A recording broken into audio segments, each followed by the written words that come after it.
on DC News Now. House Republicans have passed a partial budget. Now the legislation faces an uphill battle in the Senate, with the deadline ticking towards midnight Friday. If it passes, DC will be forced to cut $1 billion from city services. Hi, everyone. Looking forward to more sunshine, but a cooler air mass back in place. I have your full forecast. It's coming up. The School for Training Fire Crews from around the country shuttered tonight. Officer development, incident command, understanding how to go above and beyond just fire suppression. The latest move by the Trump administration that could leave local departments footing the bill for training firefighters. What we are saying is that there is a safety risk here and they need to take immediate action. The NTSB calling for major changes to a helicopter route near DCA. It's the same path an Army helicopter was on during January's mid-air collision and a known concern for years.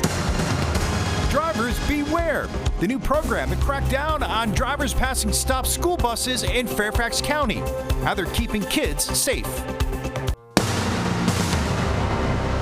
You're watching the station covering all of the DMV. This is DC News Now. Hi, everyone. Thank you for joining us tonight for DC News Now at 9 o'clock. I'm Chris Flanagan. And I'm Susan Tran. We're going to get a live look outside right now at the Capitol building. House Republicans have now passed a partial budget to keep the government running, but the legislation faces a really tough uphill battle in the Senate. They need 60 votes to pass, and the deadline is Friday at midnight. And Republicans there in the Senate will need several Democrats to vote with them to get past a filibuster. That bill includes a measure to cut funding in D.C. by $1 billion. It is facing severe backlash in the district and among lawmakers. We'll have much more on that story ahead in our next half hour. But first, let's get a first check on the forecast. What a gorgeous day here in the DMV. Something to smile about. Chief Meteorologist Janessa Webb. I feel like everyone's in a good mood when the weather is nice. Absolutely. There's a science to that, you know. Better weather, people are happy. Worse conditions, people are not so happy. I mean, we're going to see another day tomorrow. Pretty great across the region. Let's take a look at what's happening right now. We do have a little bit of a wind flow coming out of the south, but it's helpful for the entire weather story with this above average temperature game that continues to make its way through. It's a nice clear night, no big problems across our region, and we're going to continue to stay on the warm side. 61 right now, winds coming out of the south, 5 to 10 miles per hour, but all in all, folks, winds are going to continue to stay intact as we come into the next couple of days, really not backing off until Friday. Hello, Hagerstown, 61 out towards that region, parts of western Maryland, upper 50s, lower 60s, and it's a lot cooler across the Chesapeake Bay area into Lexington Park. A clearing happening, but a cold front is moving in. It's a dry cold front. It will keep us on the windy side for your Wednesday, and just a few high stratus clouds kind of taking over as we go into mid-afternoon tomorrow. Overnight lows for tonight will continue to be a little bit cooler, but still above average for this time of year. Another great looking Wednesday into your Thursday. More in your extended forecast. It's coming up. All right, Janessa, developing tonight, the Department of Education is cutting its staff of 4,000 in half. We're talking about letting go of 1,300 workers and also saying that another 600 voluntarily resigned. And they're calling this the department's final mission. Yeah, so of course, it's all part of President Trump's plan to shut down that agency. The department sent an email to employees saying the D.C. headquarters and regional offices will be closed tomorrow. No one will be allowed inside. Those offices are expected to reopen on Thursday. Meanwhile, the department is ending leases on buildings in cities like New York, Boston, Chicago, and Cleveland. Let's talk more about the federal funding cuts to FEMA now. It is set to impact training for firefighters from all across the country. The agency has canceled all classes at its National Fire Academy over in Western Maryland. Now, for decades, the facility offered free training programs aimed at reducing the number of deadly fires. DC News Now's Daniel Hamburg joining us live in the studio. And Daniel, let's talk about who this will really hurt. Well, Susan, I talked with a frequent student of the academy and the former U.S. fire administrator. Both say they were shocked at the cancellations and worry for the future of firefighting if this continues. The National Fire Academy in Emmitsburg, Maryland, serves 90 to 100,000 firefighters every year, both in person and online. We think of the National Fire Academy like the War College, okay, or the Naval Postgraduate School for the military, those two things.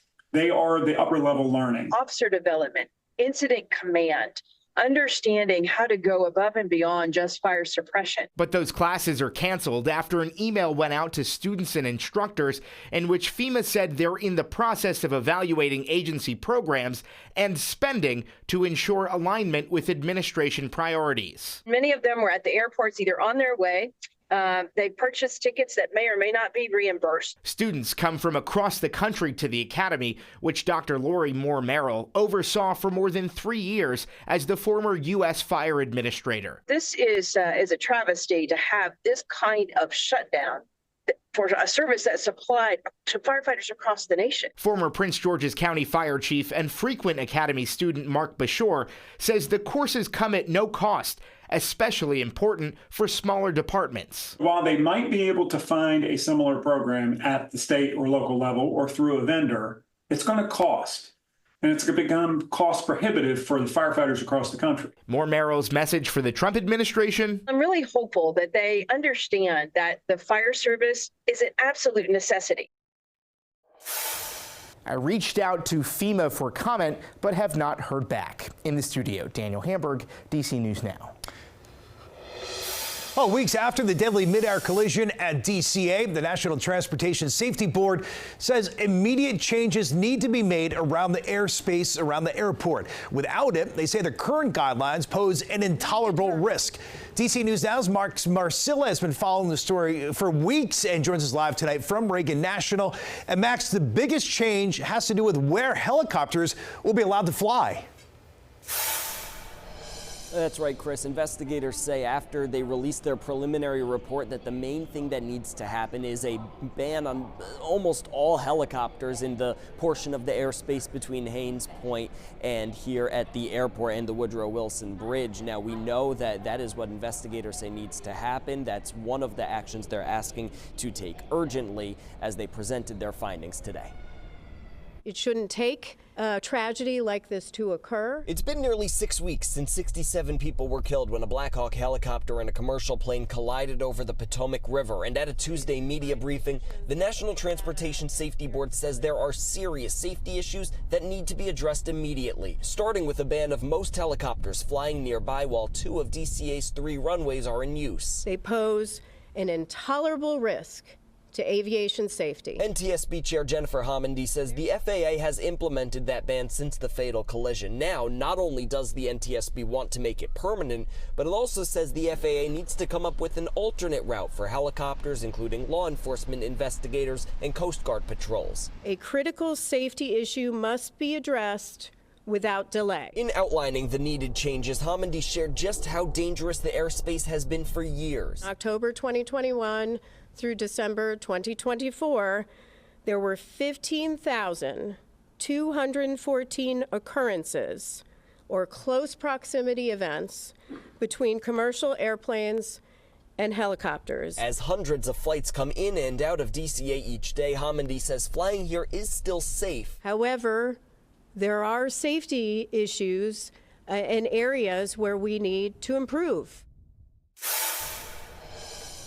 Now, as for whether limiting the number of flights in or out of DCA is on the table, well, investigators say while they're not recommending it, again, everything is on the table. They will look into that and many other things. Reporting live at Reagan National Airport, Max Marcilla, DC News Now. Yeah, some of those numbers there are just startling. Max, thank you.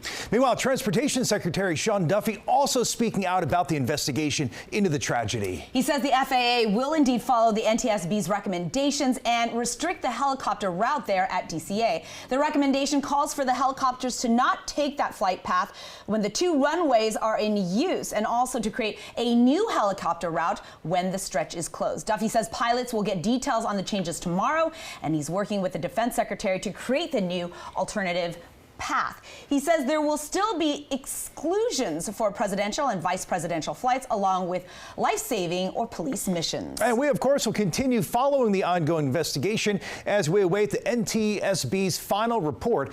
We'll be sure to bring you the latest both on air and online at DCNewsNow.com. Just search Mid-Air Collision. Developing now on the search for a missing college student from Northern Virginia. Investigators say the 20-year-old's clothing, they were found on a Dominican Republic beach.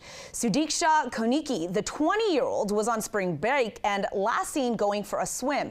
The University of Pittsburgh student was in Punta Cana with a group of college friends, and investigators say a man who was with her at the time says that they went for a swim, got caught by a big wave. Dominican officials there believe that she may have drowned, but her father is asking investigators to extend their search beyond the water and look into other possibilities and consider that she could have been kidnapped.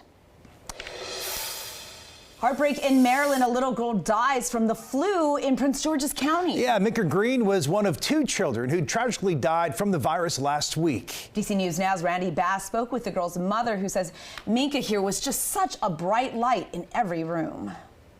Yes, 10-year-old Minka Green was a student here at John Bain Elementary School in Capitol Heights. Her mother told us today her tragic fight with the flu all happened so fast.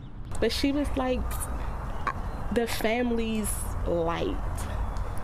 Even everybody she met, she just, hi, I'm Minka. 10-year-old Minka Green loved making TikToks, recording podcasts, dancing, and playing outside. Her mother, Kamisha White, says at the end of January, she became sick. We noticed her behavior kind of changed because she normally doesn't get sick. After a trip to the emergency room and an initial diagnosis of flu and a UTI, she was sent home with ibuprofen. Minka had not received a flu shot this year, but after that first visit, she complained of headaches. And after a second trip to the ER, she was given fluids and sent home again to rest. What followed, most parents can't even fathom. And I heard her screaming, "Mommy, ah!" And I'm like, what's wrong? That's when she said she couldn't feel her legs or her feet. The last time I carried her. The last time I had her in my arms. I would cherish that for the rest of my life. Shortly after arriving at the hospital, Minka stopped breathing. After CPR and other life-saving efforts, doctors told her parents she had no brain activity.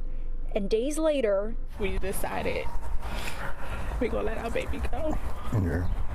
Heartbroken, she shares her message to other parents. Advocate for your babies. Right.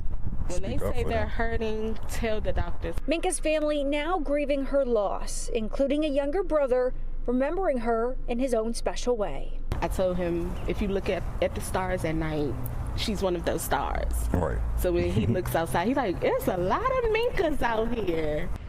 Just an unimaginable loss here in the Capitol Heights community. Though the spring season is moving in and flu season is moving out, Prince George's County is hosting a vaccine clinic for students this week. In Capitol Heights, I'm Randy Bass, DC News Now.